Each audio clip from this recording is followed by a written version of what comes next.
Ito ang business district na noon ay isa lang manggahan. Sa gitna ng mga lungsod, mga sikat na commercial buildings at aligagang lansangan sa Kamaynilaan ay mayroon pa palang lugar kung saan napakarami pang mga puno na kanlungan ng 78 bird species. At ang pangalan ng lugar na ito, Barangay Ayala Alabang.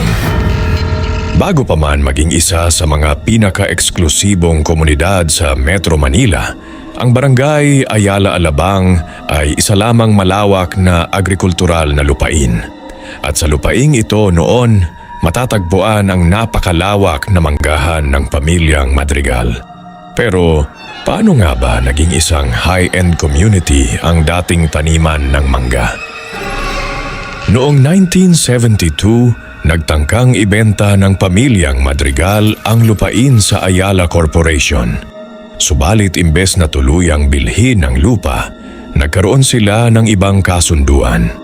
Sa halip na simpleng bentahan lamang ay nagpasya ang dalawang panig na bumuo ng isang joint venture upang gawing residential at commercial development ang lugar noong pagitan ng mga taong 1975 at 1976.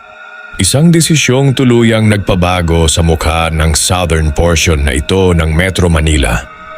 Mula sa dating tahimik na agricultural land ng Madrigal family, unti-unting umusbong ang isa sa mga pinakakilalang village sa bansa.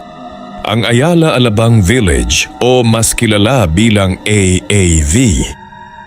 Ngayon ang Barangay Ayala Alabang ay may kabuuang lawak na 694 na ektarya at binubuo ng Ayala Alabang Village, Alabang Town Center, El Molito at Madrigal Business Parks. Ngunit may isa pang detalye ang bihirang mapansin ng marami. Noong maitatag ang barangay na ito noong 1982 ay hindi pa Ayala Alabang ang pangalan nito, kundi Barangay New Alabang.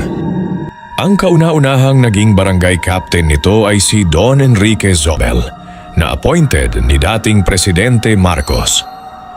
1989 nang magkaroon sila ng unang elected official at ito'y si Vicente Chua.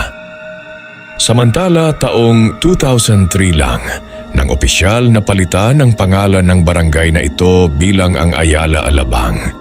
At habang patuloy na umuunlad ang lugar, may isang bagay na tila nanatili pa ring buhay hanggang ngayon mula sa dating